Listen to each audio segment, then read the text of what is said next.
Después de comprar la casa de mis sueños, mi novia metió a toda su familia y dijo, es muy grande para ti, tú puedes dormir en el sótano. Siempre supe que quería una casa. No un departamento, no una habitación rentada, no un espacio compartido con extraños donde tienes que escribir tu nombre en los yogures de la nevera. Una casa de verdad, con jardín, con paredes que fueran mías, con una puerta principal que yo pudiera abrir y cerrar sin pedirle permiso a nadie. Me llamo Eric, tengo 34 años, y desde los 22 estuve ahorrando con una disciplina que mis amigos consideraban casi enfermiza. Mientras ellos cambiaban de teléfono cada año, yo seguía con el mismo durante 3. Mientras salían de vacaciones 2 veces al año, yo salía una, y no precisamente a lugares caros. Cada quincena, antes de gastar un solo peso en cualquier otra cosa, transfería una cantidad fija a una cuenta de ahorros que había nombrado, con toda la seriedad del mundo, la casa. Era mi proyecto, mi obsesión silenciosa, el único lujo que me había permitido desear. El trabajo me ayudó. Soy consultor de logística para empresas medianas, lo que básicamente significa que las compañías me contratan para analizar por qué sus procesos internos son un desastre y cómo pueden dejar de serlo. No es un trabajo glamoroso, nadie me pide fotos para Instagram, pero paga bien y, con el tiempo, empecé a construir una reputación que me permitió subir mis tarifas. 12 años de disciplina financiera y de trabajo constante me llevaron a ese momento, una cuenta bancaria que por fin decía lo que yo necesitaba que dijera. La casa la encontré un martes por la tarde, casi por casualidad. Estaba revisando un portal de bienes raíces más por hábito que por expectativa, porque llevaba meses haciéndolo sin encontrar nada que se ajustara a lo que buscaba, cuando apareció el anuncio. Era una casa en las afueras de la ciudad, en una zona tranquila con calles arboladas y poca circulación. 2 plantas, 4 recámaras, sala amplia, comedor independiente de la cocina, un jardín trasero con suficiente espacio para poner una mesa y sillas sin que se viera apretado. Y un sótano que el anuncio describía como espacio adicional versátil. La había estado remodelando el propietario anterior y la había dejado en buenas condiciones antes de mudarse al extranjero. El precio era alto, no voy a mentir, pero estaba dentro de lo que podía manejar combinando mis ahorros con un crédito hipotecario que ya había preaprobado meses antes, anticipando este momento. La visité al día siguiente. Cuando el agente abrió la puerta principal y entré al recibidor, sentí algo que no sé describir de otra manera que como reconocimiento. Como si el lugar ya me conociera. Los techos eran altos, la luz entraba bien por las ventanas, los pisos de madera estaban en buen estado. Subí la escalera, recorrí las recámaras, salí al jardín y me quedé parado en el centro mirando la barda del fondo. Era exactamente lo que había imaginado durante 12 años. Firmé los documentos 3 semanas después. Pamela y yo llevábamos 2 años juntos cuando compré la casa. La conocí en una conferencia de negocios, de esas que uno asiste más por obligación profesional que por verdadero entusiasmo, y nos hicimos amigos primero, pareja después. Era simpática, sociable, sabía escuchar cuando quería hacerlo, y durante el primer año me pareció que teníamos una buena compatibilidad. El segundo año fue más turbulento, con discusiones que en su momento atribuí al estrés y al desgaste natural de cualquier relación, pero que ahora, con la perspectiva que da el tiempo, reconozco como señales que preferí ignorar. Cuando le conté que había encontrado la casa, su reacción fue exactamente lo que uno esperaría de alguien que te quiere. Me abrazó, me dijo que estaba muy orgullosa de mí, que sabía que ese día iba a llegar porque me había visto trabajar para ello. Me preguntó por las fotos, las revisó con entusiasmo, señaló la recámara principal y dijo que tenía unas ideas para decorarla. Brindamos esa noche con una botella de vino que guardaba para una ocasión especial y fue una de esas veladas que uno quiere recordar. Me dejé llevar por ese momento. Debí haber prestado más atención a lo que vino después. Porque en los días siguientes, mientras yo avanzaba con los trámites legales y coordinaba los detalles del crédito, Pamela empezó a hacer comentarios que en ese momento me parecieron menores. Que la casa era muy grande para una sola persona. Que con esas 4 recámaras habría mucho espacio desperdiciado. Que sería una lástima que tanto cuarto estuviera vacío. Yo respondía con algo vago, distraído por el papeleo, sin darle el peso que merecían esas palabras. Debo hablar de la familia de Pamela porque es imposible entender esta historia sin ellos.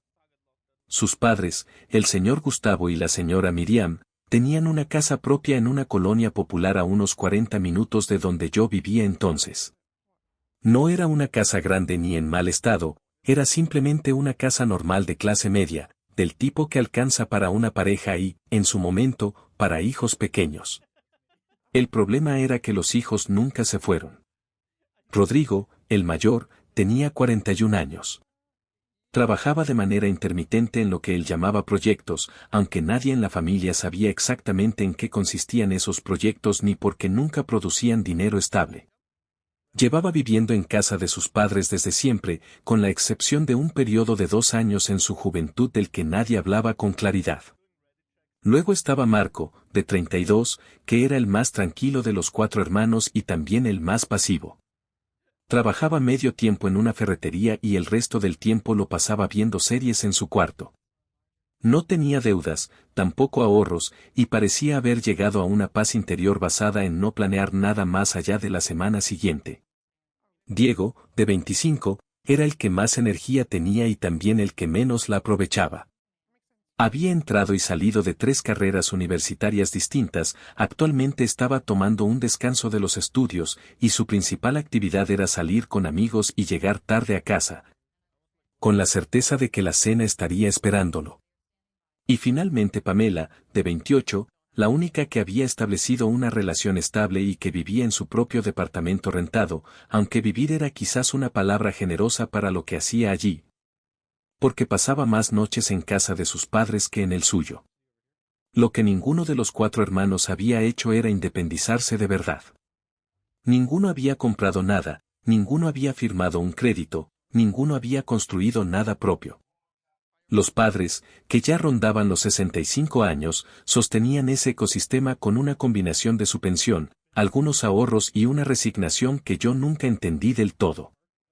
Cuando Pamela me hablaba de su familia, siempre lo hacía con un cariño genuino que yo respetaba.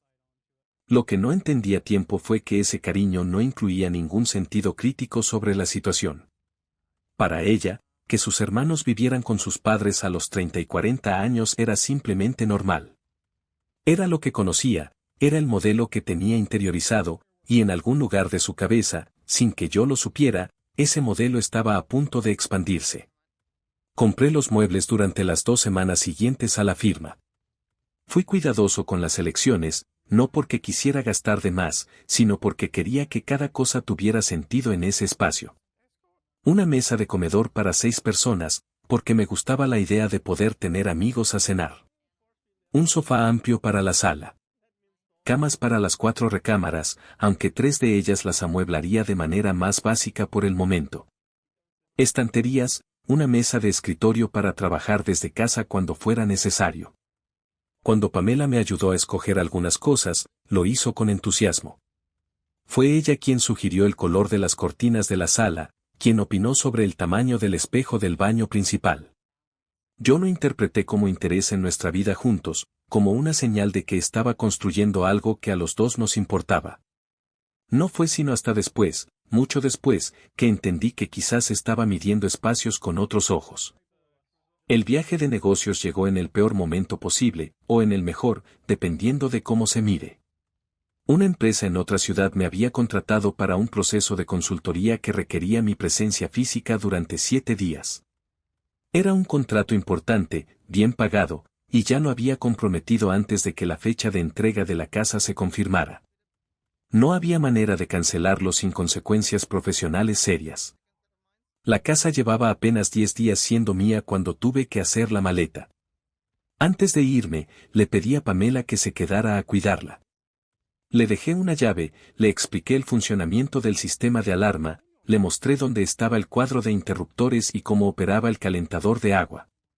Le dejé dinero para cualquier imprevisto y una lista con los contactos del vecino de confianza y del agente de bienes raíces, por si necesitaba algo. Se despidió de mí en la puerta con una sonrisa. Cuídala bien, le dije, mirando la fachada una vez más antes de subir al taxi. Como si fuera mía, respondió. En ese momento, esas palabras me parecieron un gesto de cariño. Una semana después entendería que había sido una advertencia. El vuelo aterrizó con 20 minutos de adelanto, algo que no suele pasarme y que en ese momento interpreté como una buena señal. Había sido una semana larga, productiva pero agotadora, del tipo en que uno pasa los días en salas de reuniones con café malo y las noches revisando documentos en el hotel. Lo único que quería era llegar a mi casa, darme una ducha larga y dormir en mi propia cama. Mientras esperaba que saliera mi maleta en la banda del aeropuerto, le escribí a Pamela. Aterricé. En unos 40 minutos estoy llegando. Respondió casi de inmediato, lo cual me sorprendió un poco porque normalmente tardaba. Perfecto, estoy en casa. Ya me instalé un poco, espero que no te moleste. Leí el mensaje 2 veces. Me instalé un poco era una expresión rara, pero no le di demasiada vuelta. Supuse que había llevado algunas cosas personales, quizás algo de ropa para los días que se había quedado, tal vez había reorganizado algo en la cocina. Pamela tenía esa tendencia a acomodar los espacios ajenos sin avisar y luego presentarlo como una mejora. Le llamé. Ya llegué, dije cuando contestó. Perfecto, aquí te espero. Oye, ¿qué quisiste decir con qué te instalaste? Hubo una pausa breve, casi imperceptible. Nada, amor, cosas mías. Ya hablamos cuando llegues. Maneja con cuidado. Voy en taxi. Mejor. Aquí te espero. Te amo. Yo también, respondí, y colgué. Algo en ese intercambio me dejó una incomodidad pequeña, del tamaño de una piedra en el zapato, presente pero no lo suficientemente molesta como para detenerme. Guardé el teléfono, tomé mi maleta y salí a buscar el taxi. Lo primero que vi al doblar la esquina de mi calle fue el automóvil. Era un sedán gris de modelo antiguo, con una abolladura visible en el cofre y un espejo retrovisor lateral sostenido con cinta adhesiva. Lo reconocí de inmediato porque lo había visto estacionado frente a la casa de los padres de Pamela en las pocas veces que los había visitado. Era el coche del señor Gustavo. El taxi se detuvo frente a mi casa y me quedé un momento mirando por la ventana antes de bajar. El sedán gris ocupaba el espacio frente a mi entrada, lo que había obligado al taxista a detenerse un poco más adelante. Respiré despacio. Está bien, me dije. La está visitando. Vinieron a ver la casa, es comprensible, llevan una semana aquí y los padres quieren conocer el lugar. Es una visita. Una visita sin aviso previo, en mi casa, después de una semana fuera, pero una visita al fin. Pagué al taxista, saqué mi maleta de la cajuela y caminé hacia la puerta principal. Antes de sacar las llaves, pude escuchar voces adentro.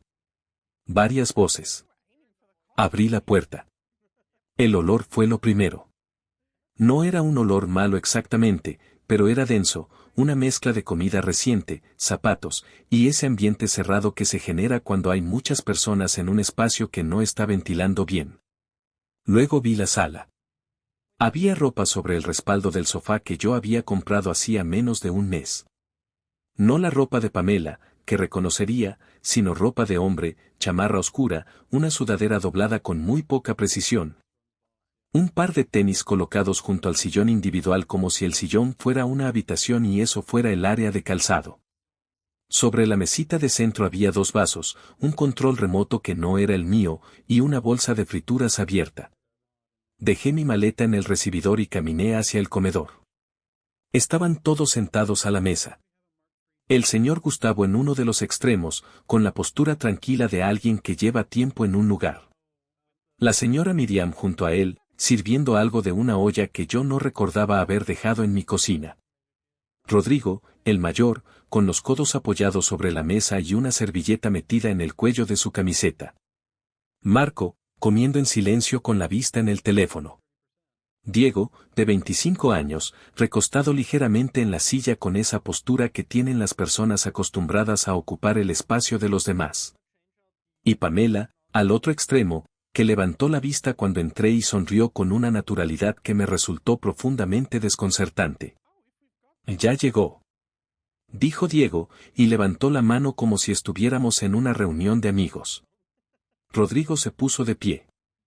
Era el mayor y también el más corpulento, con esa energía expansiva de quien nunca ha aprendido a leer el ambiente. Se acercó con la mano extendida y me la estrechó con fuerza, como si estuviéramos cerrando un trato. Bro, no te vas a arrepentir de darnos esta oportunidad. Ya eres parte de la familia, en serio. Me puso una mano en el hombro, apretó, y asintió como si acabara de decir algo profundo. No respondí. No pude. Marco levantó la vista del teléfono el tiempo suficiente para hacer un gesto con la cabeza que podía interpretarse como saludo o como reconocimiento de mi existencia, y luego volvió a su pantalla. Diego se recostó un poco más en la silla y miró el techo con una expresión de satisfacción general. Gran casa, bro. En serio. Me miró con algo que quería parecer admiración. Ojalá yo tener una así algún día. No dijo ojalá tener una así algún día con ninguna intención irónica. Lo dijo con la misma naturalidad con que uno dice qué bonito día. Como si la posibilidad de que él mismo construyera algo propio fuera una fantasía tan remota que ni siquiera valía la pena plantearla en términos concretos. Miré a Pamela. Afuera, dije. Salimos al jardín. Cerré la puerta corredera de vidrio detrás de mí con más fuerza de la que pretendía y me volteé hacia ella. Pamela cruzó los brazos antes de que yo abriera la boca, lo cual me indicó que sabía exactamente lo que venía y ya había decidido su posición. ¿Qué es esto?, pregunté, manteniendo la voz baja pero sin esforzarme demasiado en lograrlo. Es mi familia, Eric. Sé quiénes son. Lo que no sé es qué hacen en mi casa, sentados en mi comedor, comiendo en mi mesa, con su ropa en mi sala. Pamela exhaló por la nariz con esa expresión que tienen las personas cuando consideran que la conversación que están teniendo está por debajo de su nivel de paciencia. Están en una situación difícil. La renta está carísima, mis papás ya no pueden sostener a todos en la casa como antes, y aquí hay espacio de sobra. Es una solución lógica. ¿Una solución lógica? Repetí las palabras despacio para asegurarme de que las había escuchado correctamente. Pamela, esta es mi casa. La compré yo. Con 12 años de ahorro y un crédito hipotecario que voy a estar pagando los próximos 20 años. Nadie me pidió opinión sobre esto. Por eso te lo estoy diciendo ahora. No me lo estás diciendo, me lo estás presentando. Ya están instalados. Ya están comiendo. Ya hay ropa en mi sala. Esto no es una conversación, es un hecho consumado. Ella desvió la mirada un momento hacia el jardín y luego volvió a mí con una expresión que mezclaba irritación con algo que quería parecer razonabilidad. No seas egoísta, Eric. Mira el tamaño de esta casa. Tienes 4 recámaras. ¿Para qué las quieres todas tú solo? Mis hermanos son buenas personas, no son problemáticos, no van a destruir nada. Lo único que necesitan es un techo mientras reorganizan su situación. Y mis papás pueden ayudar con los gastos de la casa, con la limpieza, con la comida. Ya tienen un techo. En casa de tus papás. Esa casa es muy pequeña para todos. Entonces que busquen la manera de resolver eso. Cada uno por su cuenta. Rodrigo tiene 41 años, Pamela. 41, y todavía no ha resuelto cómo pagarse un techo propio. Eso no es un problema que yo tenga que solucionar. Su cara cambió. Ya no era la expresión de quien intenta razonar, era la de quien ha decidido que la conversación terminó y lo que sigue es imponer. Pues te lo digo de una manera clara para que no haya malentendidos. Hizo una pausa. La casa es muy grande para ti solo. Tú puedes dormir en el sótano. Lo dijo así. Sin rodeos, sin bajar la voz, sin ninguna señal de que fuera consciente de la enormidad de lo que acababa de decir. Me quedé callado 3 segundos completos. ¿Perdón? No te digo esto para hacerte daño, te lo digo porque me preocupa que estés solo. Mis hermanos le van a dar vida a la casa, Eric, vas a ver. Va a ser diferente, va a haber gente, movimiento. El sótano tiene buen espacio, tú mismo dijiste que era amplio cuando lo vimos. Lo dije porque pensé que lo convertiría en una sala de trabajo o en un cuarto de visitas. No porque planeara vivir en él. Es temporal mientras todos se acomodan. No. Di un paso hacia la puerta. No es temporal ni es permanente porque no va a pasar. Entré de nuevo al comedor. 6 pares de ojos se levantaron hacia mí con distintos grados de atención. Me puse en el centro del espacio, entre la mesa y la entrada a la cocina, y hablé con una calma que en ese momento me costó un esfuerzo considerable mantener. Necesito que todos recojan sus cosas y se vayan. Esta noche. Silencio. Rodrigo fue el primero en reaccionar. Soltó una especie de risa breve, como si hubiera dicho algo gracioso, y miró a los demás buscando complicidad.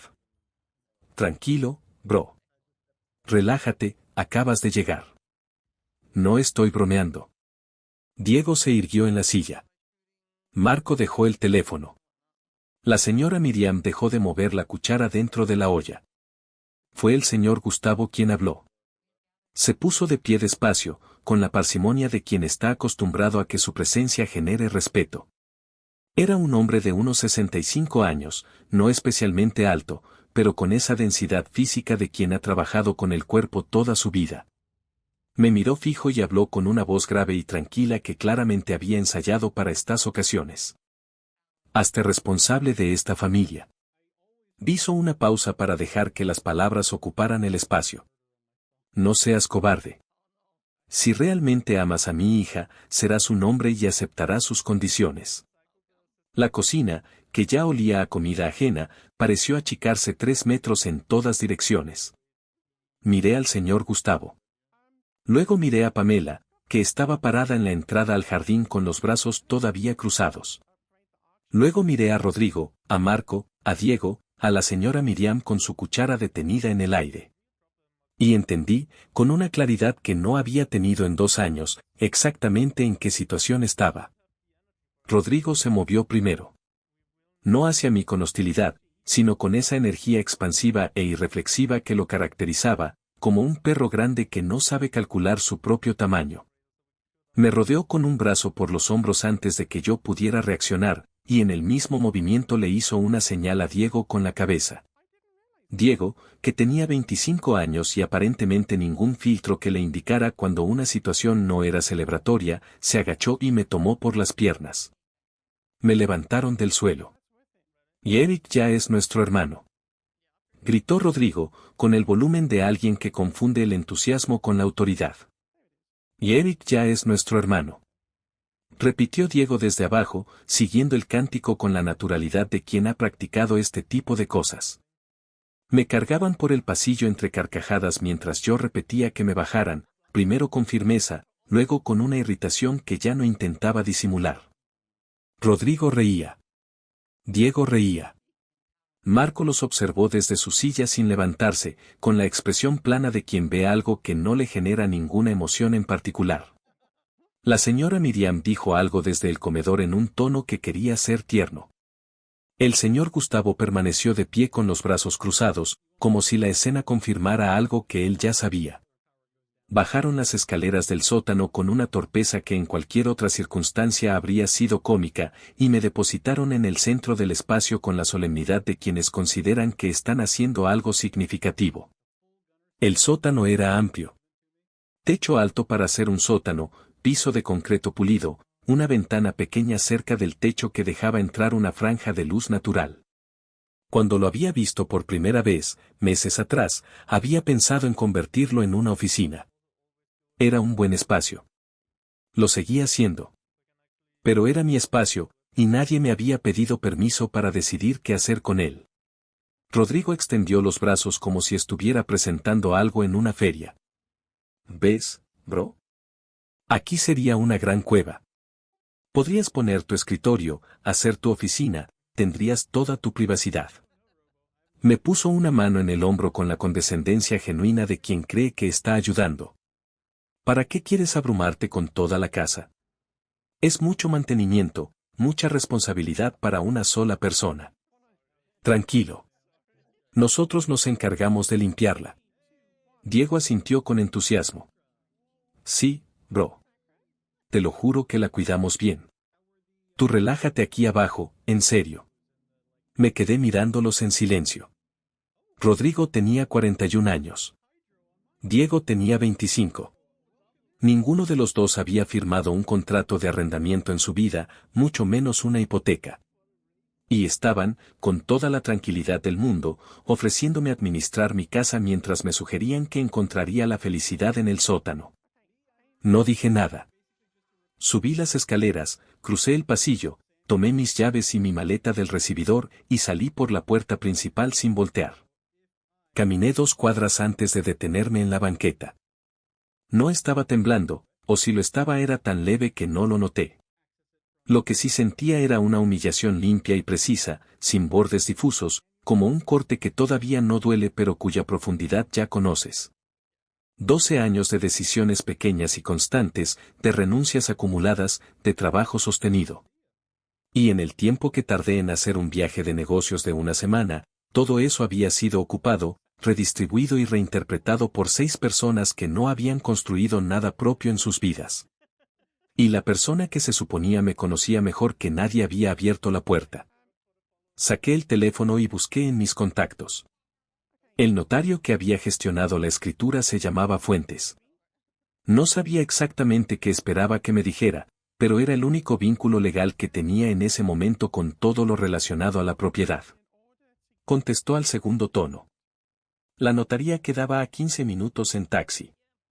El licenciado Fuentes era un hombre de unos 55 años, delgado, con lentes de armazón fina y esa manera de escuchar que tienen las personas acostumbradas a que la gente les traiga problemas. Me hizo pasar, cerró la puerta y me dejó hablar sin interrumpirme. Le conté todo.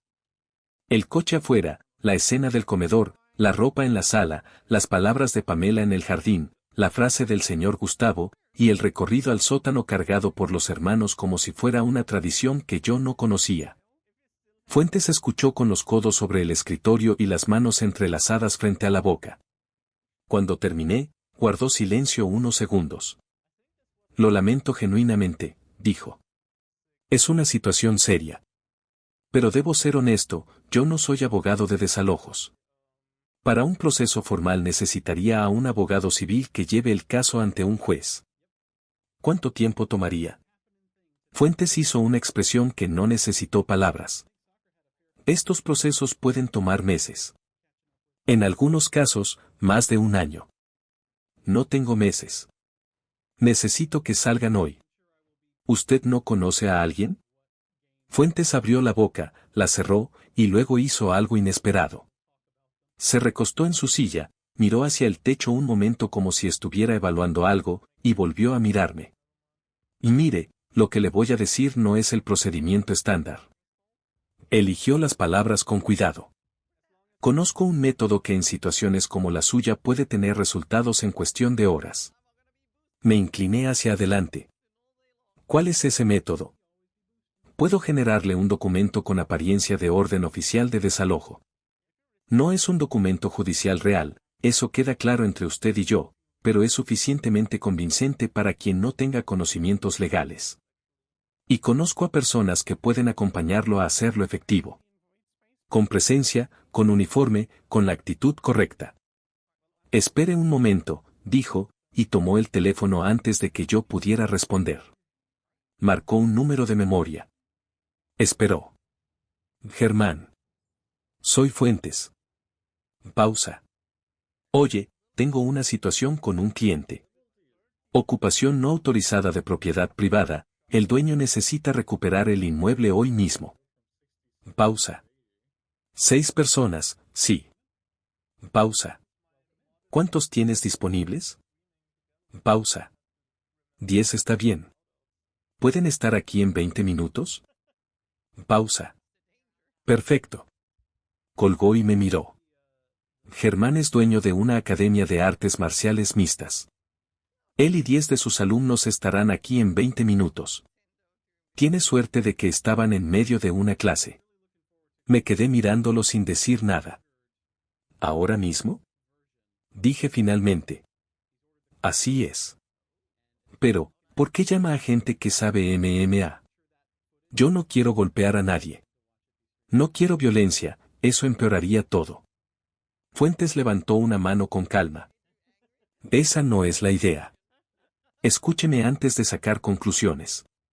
Germán y sus alumnos no van como lo que son. Van como representantes de una agencia de desalojos. Uniformados, documentos en mano, con toda la presencia y seriedad del caso. Yo los acompañaré haciéndome pasar por el abogado a cargo del proceso. Cruzó las manos sobre el escritorio. Se presenta la orden, se les da tiempo razonable para recoger sus cosas, y se les escolta fuera del inmueble. Con firmeza, con profesionalismo, sin necesidad de contacto físico. ¿Y si se niegan? Fuentes hizo una pausa calculada. Si las cosas se pusieran difíciles, esos chicos están en capacidad de neutralizar la situación. Sin lastimar a nadie de manera seria. Simplemente asegurando que el proceso se complete. Era un plan irregular, eso estaba claro. Un documento que parecía real sin serlo, un notario haciéndose pasar por abogado, 10 estudiantes de MMA disfrazados de agencia de desalojos. Nada de eso resistiría un escrutinio legal serio. Pero también era cierto que había 6 personas en mi casa. 6 personas sin contrato, sin permiso, sin ningún documento que las amparara. Que habían decidido colectivamente que el propietario debía dormir en el sótano. Y el propietario era yo. Miré el reloj. Luego miré al licenciado Fuentes. «¿20 minutos?» dijo. Los 20 minutos que esperamos en la notaría fueron los más silenciosos que recuerdo haber vivido en mucho tiempo. Fuentes preparó el documento en su computadora con una eficiencia que sugería que no era la primera vez que hacía algo parecido. Lo imprimió, lo firmó con una rúbrica elaborada, le puso un sello que desde cualquier distancia razonable parecía oficial, y lo metió en un folder color café del tipo que usan los despachos jurídicos. Luego abrió un cajón de su escritorio y sacó un fajo de playeras dobladas de color negro que tenía guardadas con una naturalidad desconcertante. Las extendió sobre el escritorio. En letras blancas, en el pecho de cada una, decía, Desalojos Castillo. Las miré. ¿Las tiene guardadas en el cajón?, pregunté.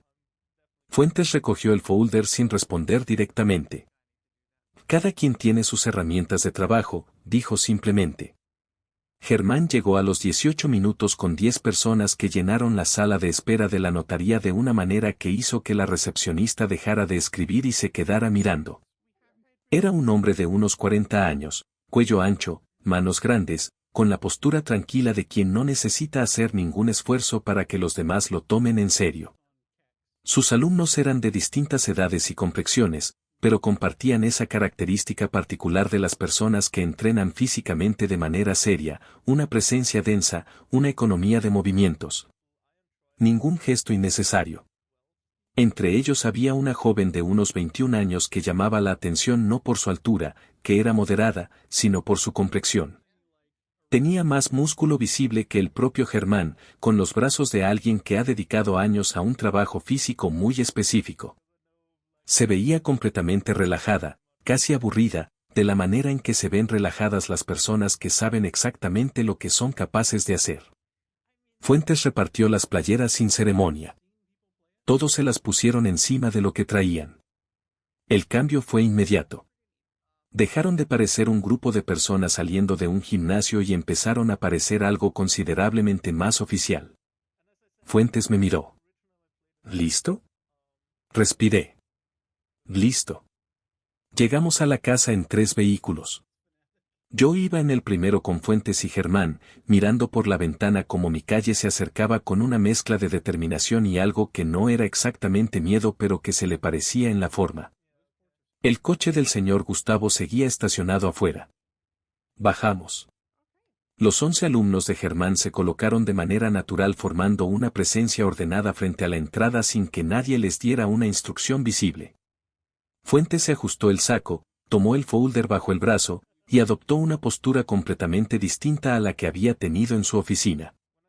Era como ver a alguien ponerse un personaje como quien se pone un abrigo. Toqué el timbre de mi propia casa. Abrió Rodrigo. Me miró a mí primero, luego miró detrás de mí, y su expresión recorrió en menos de 2 segundos el camino completo desde la sorpresa hasta algo más cercano a la incertidumbre. Fuentes dio un paso al frente antes de que Rodrigo pudiera hablar. Buenas tardes. Licenciado Castillo, representante legal de la agencia Desalojos Castillo. Mostró el folder abierto con el documento visible durante el tiempo exacto suficiente para que pareciera oficial sin que nadie pudiera leerlo con detalle. Vengo a notificar y ejecutar una orden de desalojo sobre este inmueble emitida a nombre del propietario registrado. Necesito hablar con todos los ocupantes del inmueble de manera inmediata. Rodrigo miró el documento. Miró las playeras. Miró a Germán. Abrió la boca. Espere aquí, dijo, y cerró la puerta. La volvió a abrir 40 segundos después. Detrás de él estaba toda la familia. Fuentes entró primero. El grupo entró detrás con una calma y un orden que resultaba más intimidante que cualquier agresividad. Se distribuyeron por la sala y el pasillo de manera que llenaban el espacio sin bloquearlo, presentes en todas partes sin estar apiñados en ninguna. Yo entré último y me quedé junto a la puerta. Pamela me vio en el momento en que entré. Su expresión cambió de la confusión a algo más duro en cuanto procesó que yo estaba del lado de las playeras negras. ¿Qué es esto?, me preguntó directamente, ignorando a Fuentes. Una orden de desalojo, respondí. ¿Cómo nos puedes hacer esto? Su voz subió de volumen con una velocidad que indicaba que la indignación ya estaba preparada, esperando una salida. Es mi familia, Eric. ¿En serio eres capaz de hacer algo así? Soy capaz de recuperar mi casa, sí. Fuentes intervino antes de que la conversación se desviara más. Señores, esto no es una negociación ni una conversación. Su voz tenía el tono plano y profesional de quien ha dicho esto muchas veces. Tienen menos de 2 horas para recoger sus pertenencias personales y desalojar el inmueble de manera voluntaria. Todo lo que no sea retirado en ese plazo será sacado por nosotros. Les recomiendo que empiecen ahora. El señor Gustavo dio un paso al frente con la misma postura de autoridad que había usado conmigo horas antes. No tienen ningún derecho legal de... El propietario registrado de este inmueble está presente, lo interrumpió Fuentes, señalándome sin mirarme.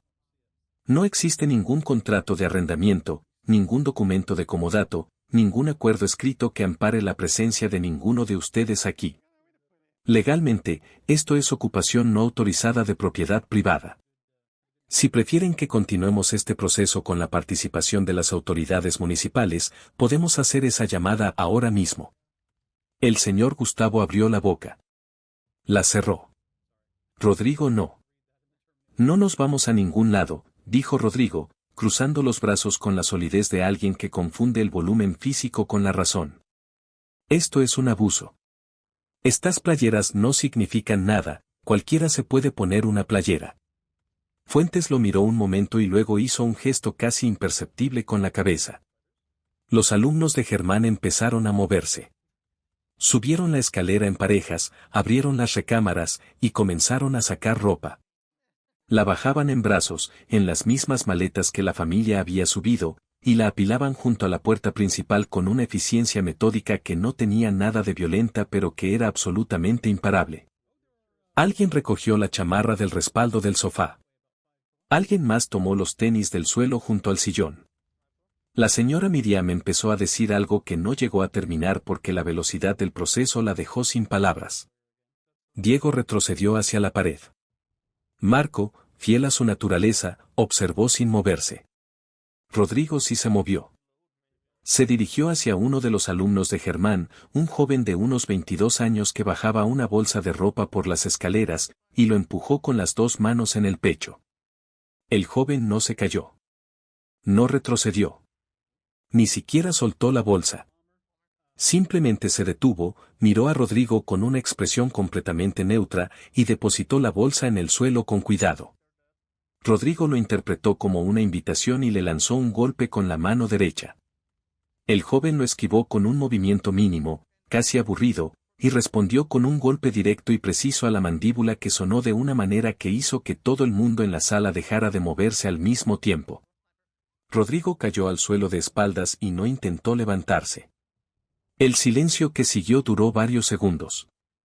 Fuentes miró al resto de la familia con la calma de quien está tomando nota de algo esperado. No lo hagan más difícil, dijo. O terminarán como este pobre infeliz. Largo. Fue Pamela quien habló primero, y lo hizo con una voz que mezclaba el miedo con una indignación que todavía no terminaba de entender que había perdido. ¿También nos van a golpear a nosotras? Miró a Fuentes, luego a Germán, luego al grupo en general. Son unos cobardes. Así de cobardes son, que golpean a una mujer. Fuentes la miró con una expresión tranquila. Por supuesto que no golpearíamos a una mujer. Hizo una pausa de medio segundo. Pero ella sí. La alumna de 21 años se separó del grupo sin ninguna prisa. Caminó hacia Pamela con la misma calma con que había estado parada junto a la pared, y antes de que nadie pudiera decir nada la rodeó con los brazos por detrás en un abrazo que no era un abrazo.